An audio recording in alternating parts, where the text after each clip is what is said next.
Hello,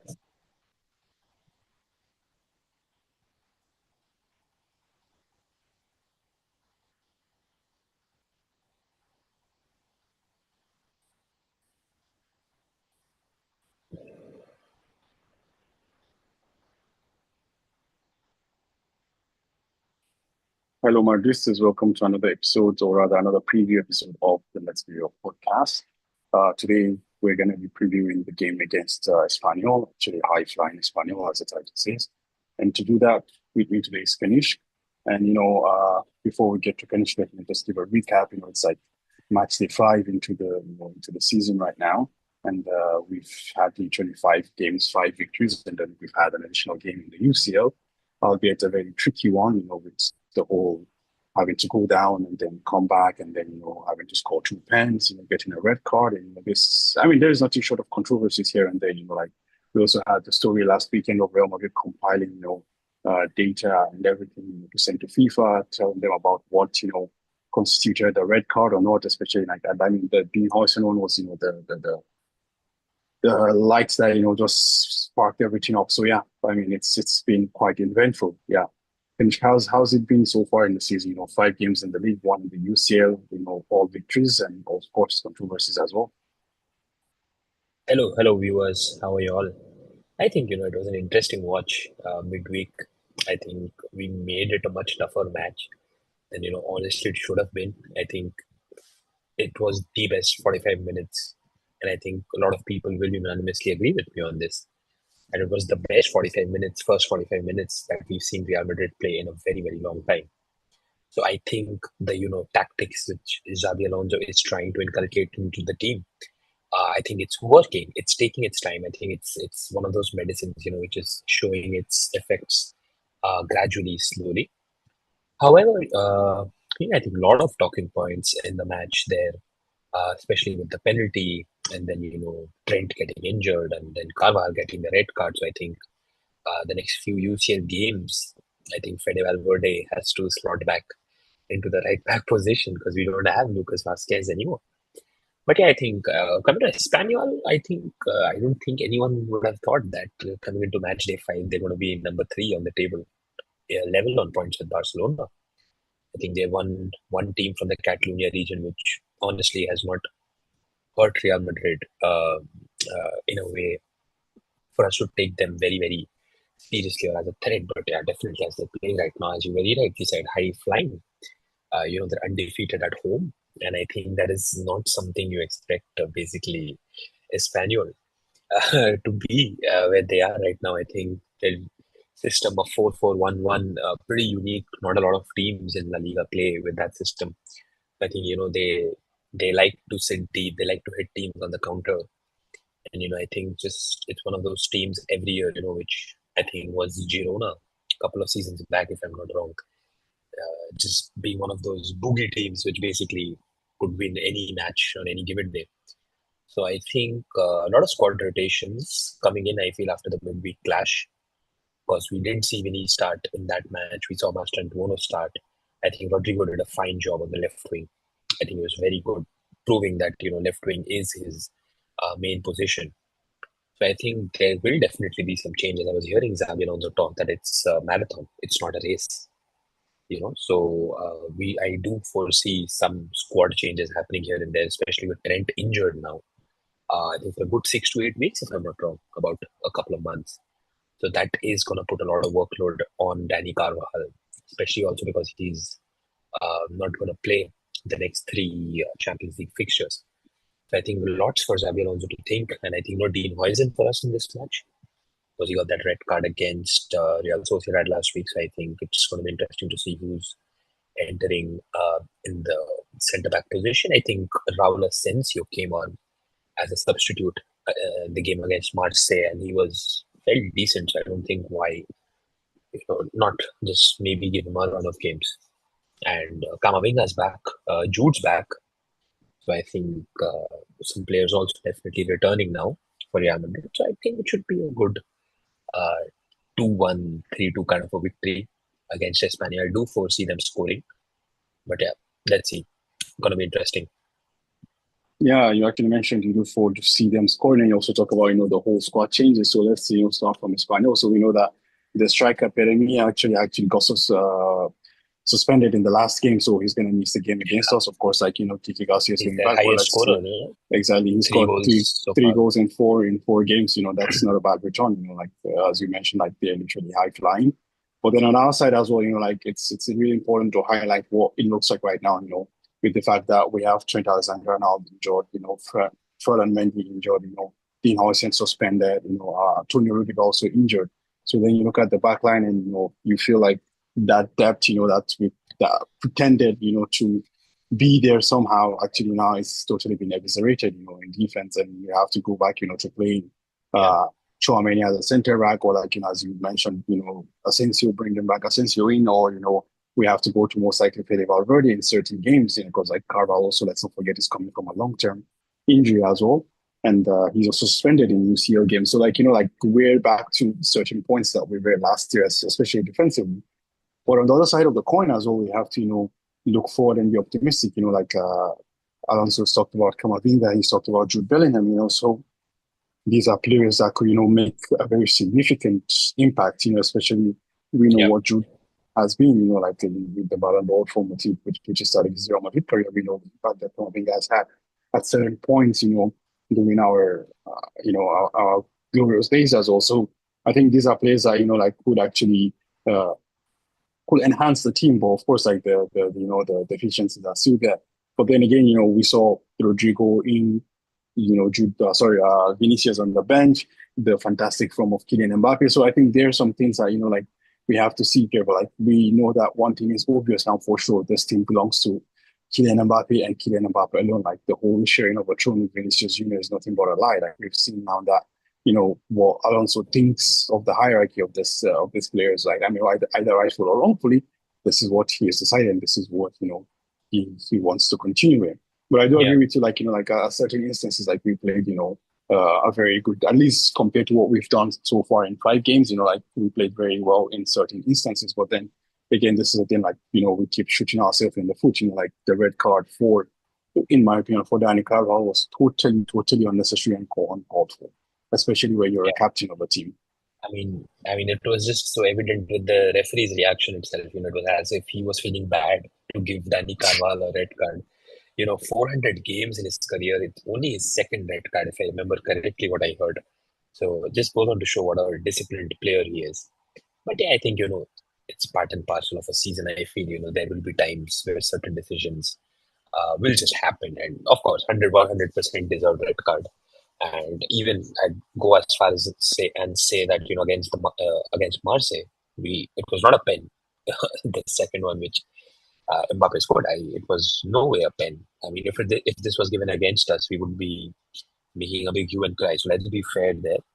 Our decision went in our favor. We got the 3 points important in a Champions League fixture. But on the balance, if you see, uh, we are short of players. Defense has been an issue the past couple of seasons. We should have invested a bit more in the defensive end of things. Now we haven't. Let's see what's in store during the January transfer day. But I think for now, I still feel we have a decent squad and decent squad depth. We do have David Alaba, we do have Raul Asensio, we do have Chouameni who can slot in because we have Camavinga who can then play in the Chouameni position. So I think we are sorted for now. But yeah, I think we cannot afford any more red cards and injuries. So I think the team definitely has to be a bit more disciplined. And in my so many years, 15, 16 years of following Real Madrid, I've never known them to be red card takers. Real Madrid generally is not a team you will recall for being heavy on red cards. But yeah, I think just another phase in the season should not be a big thing to sort out. I think just players need to find their head. All right, so let's get back to business. We welcome Espanyol to the capital, to the Bernabeu. So like what do you see in that game happening? As we talked about, the team in form, a team that's high flying. So what do you envision considering what's happened with us and what's because I think if I remember correctly, they haven't lost a game as well. They have 10 points across 4 games. Yeah. They haven't lost a game yet. So of course we talked about their star striker being They've not suspended. lost a game, drawn a game. They have their main striker The thing, don't forget, the last time we played Espanyol, it was a 1-0 loss to us at the RCD Stadium Yeah. in February, if I'm not wrong. So I think see, these are things which help you mentally. If you're a broken team, if you're a team, who's underconfident, even if you've beaten the team 5 times out of 10 in the past, if you're not confident, it means nothing. But I feel right now, these little things which are going in Espanyol's favor, even the little statistics here and there. So I think, they will come with some insane confidence. Though the last time they visited the Bernabeu, it was a 4-1 victory for us, pretty comprehensive. But I think every season is totally different, and I feel they're going to come out all guns blazing. As I said, they have a very weird formation which they play with. It's a 4-4-1-1. They play with a forward who's behind the striker.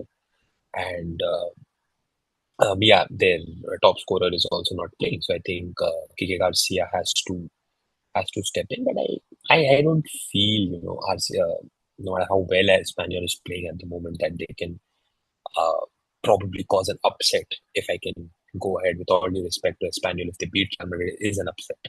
It's still an upset. So I don't think they're going to cause any upsets. Yeah, do I feel the defense right now for Real Madrid has to be a bit more united than ever? And they have to just be professional about their dealings in the 90 minutes that they're going to play. If you lose your head, Espanyol right now, with the kind of confidence they have, they can easily score 2 or 3 past us. So I think it needs to be a very professional defensive performance. No risks, clearing the ball in the box, covering their tracks, covering the players who are not giving them any open spaces. I think if you just do the basics right, even against a high-flying team, then Real Madrid has enough pedigree to just then win. Because our attack is working. We can see that, it's a big difference from last year. Mbappe, I think right now is in the form of his life. I've not seen him play like that in a very, very long time. So I think he's finally getting used to the striker position at Real Madrid. He's getting good support now from Vini Rodrigo, Mastantuono, Arda Güler. So I think the attack is kind of combining well. I think that should be good enough for us to get the 3 points. I love the way you place it as, like we have to have a professional defensive performance, and I couldn't agree more because, like, some of our defense, like has been amateurish, honestly. And as you mentioned, like when we have to consider like what our last result against Espanyol was, of course, it's a different contest because it was, in Barcelona at the RCD Stadium. But now, like they're coming to our place, and like the last result we have, I think, against them was a bad one. So, it's a kind of a mental challenge for you and the team as well, to like kind of push and go forward. And I think that's the thing, like, we can see that like certain bits of the offense is working.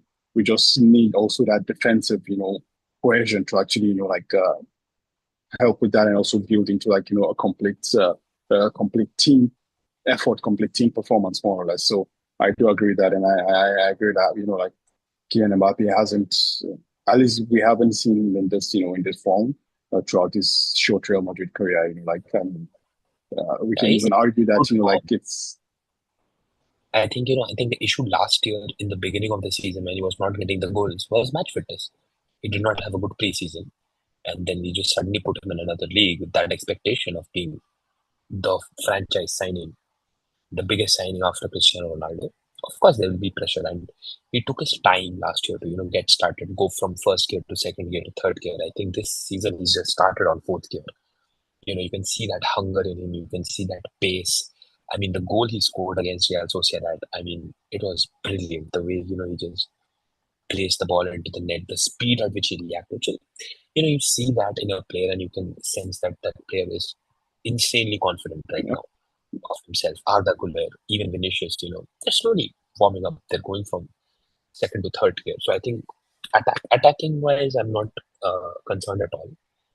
But yeah, coming back to your point, defense is going to be key. I think for the next few matches, because then we travel to Almaty in a couple of weeks' time. That's a 12-hour journey, and with not a full fit squad, and it's almost at the China border. So that's like a huge travel. And then we have important games coming up. We have Atletico Madrid coming up. They did cause Liverpool some problems. I saw that match.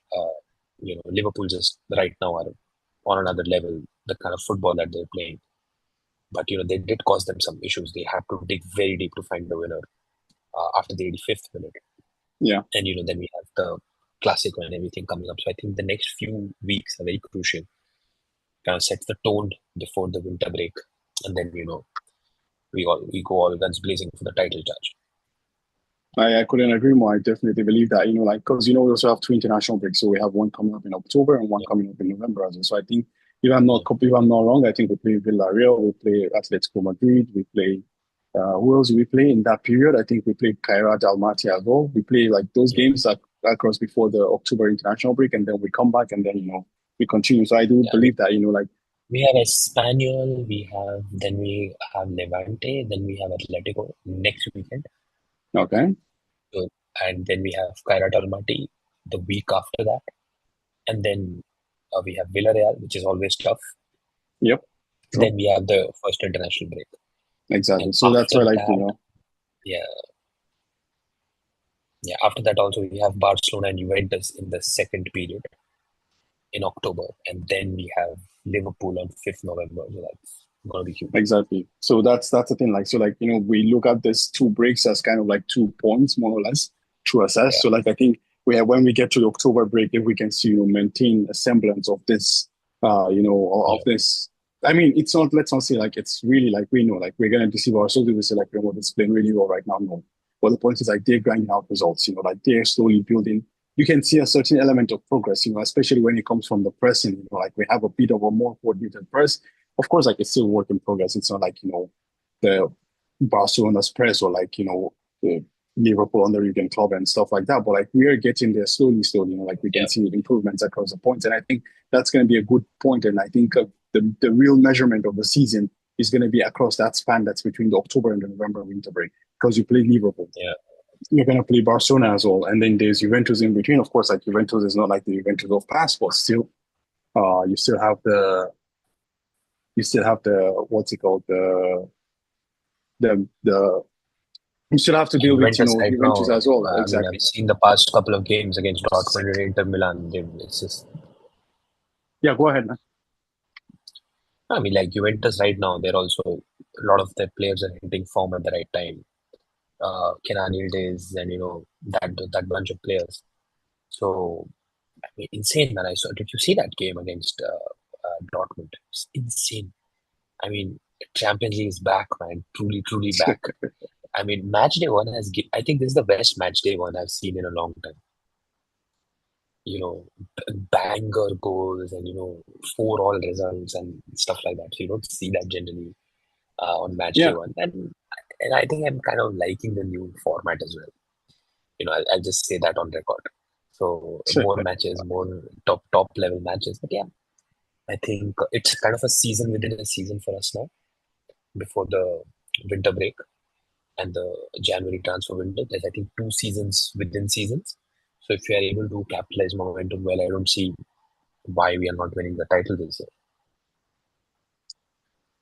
Well, let's not get ourselves set. As I said, let's just take it to winter break to the international break to international break. So let's see what happens from now to that of October. And then I do think when we get to the November international break, I think it will be a very good gauge of where the progress that has been made on the Xabi Alonso. But before we get into the lineups, let's quickly just see what's in the chat. Ashikir is talking about considering the ref tomorrow, we're dropping points. Expect another weird red card. We're going to play with 10 players again and probably get some dubious penalties called against us. A plethora of offsides while VAR takes 10 minutes to show the play. La Liga is a disgrace. I have seen better train done in publics. Well, again, that's the thing, right? So that's one thing that I've always said. I do agree that there's substandard refereeing, right? But what I do not agree is that there's an agenda against Real Madrid. This is where I actually defer to people, because if there's an agenda against Real Madrid, how is that a penalty? The penalty we go against Marcel to win. You understand? You have to call out the inconsistency of refs. But then when you make it become I'm the only victim of refereeing, honestly, let's call it for what it is. The refereeing is a shit show, not just in Spain, even in England as well. A lot of countries, honestly, the whole refereeing thing is they are untouchable. They become invincible. But the point is that we cannot just sit here and come and talk. At least for me, that's my own perspective. I wouldn't just sit here and comment and say that, Real Madrid is a big institution. Think about the Vallecanos, Think about those guys, the Zaragozas, those guys who are fighting for relegation, man. That red card, that's wrong call. That's a decision between relegation and staying in the league, So for me, I feel like for Real Madrid, like this is just yeah. I just don't know, man. What do you think, bro? Somehow I just feel since the refereeing has become more advanced technologically over the past 5 or 7 years, it's just become worse. I mean, at least back in the day, barring a few incidents here and there, refereeing was pretty much standard across all leagues. When there was no VAR, when there was no VAR, when there was no goal line technology and stuff like that. I personally used to feel refereeing used to be way more consistent back then. I think technology, though it should have been used for, I think, the betterment of the game and more consistent decisions and, uniform decisions across all leagues in the top five leagues. I just feel somehow it's become worse after it's been more dependent on technology. And yeah, Premier League's bad right now. Even Serie A, I do follow a bit of Serie A here and there. It's the same case everywhere. No, I don't think they utilize the technology to the same extent in all leagues. I think some leagues currently are still a bit more heavier than the others. And yeah, as you very rightly said, there cannot be a bias towards a team, positive or negative. It's just not possible. Football is not a sport which you can fix like that. It's not a sport which has room for stuff like that. Number two, I just feel the way who the referees are now. Referees are popular people. We know all the top 5 or 7 referees. So if they have given bad decisions in the past against your team, you will hold a bias against them. And even if they do referee a very good game, you will still try to find a couple of flaws here and there. Number three, now I think the way referees are giving decisions are also changed. Football has become a much softer sport than what it was in the past.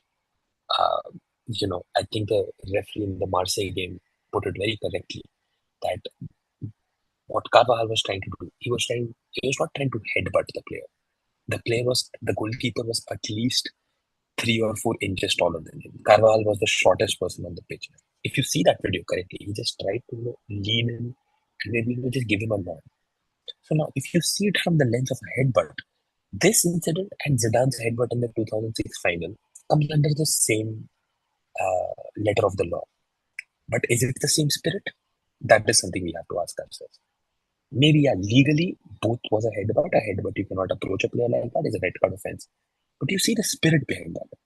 Was it an intentional thing? Did he actually try to, headbutt the player? Or was he just trying to give him a nod? Because if you see the height aspect and things like that. So my point here is, sorry, I'm stretching a bit, but my point here is that, since decisions and, the rules have also kind of evolved, the referees have not evolved the same way. And they're still using technology, I don't think, to their benefit. I think they're using it to the opposite of their benefit. So I feel there needs to be strong discourse and maybe strong conferences or seminars with the referees that keep it uniform. Use your head first. I think the sense has gone out of the game. It's become very reliant on VAR and technology. So I don't agree with that. Basically, just to agree to your point. Well, actually, I don't know, man. I feel like, yeah, you made some points about also like what's the spectrum of like when you consider like a normal headboard like the Zidane one, just a single notch, like where does what fall in between, and how do you like interpret the role of a referee in the era of like the video assistant referee? Like to what extent does a referee rely on his own instinct, or to what extent does he rely on the technology and all that? So I do understand all of this, and I think these are all discussions that needs to be had. But I just do think that like referees are bad. That's just like a lot of referees are bad, honestly. So I just don't think it's just towards Real Madrid. It's just like like we're the loudest about it, honestly.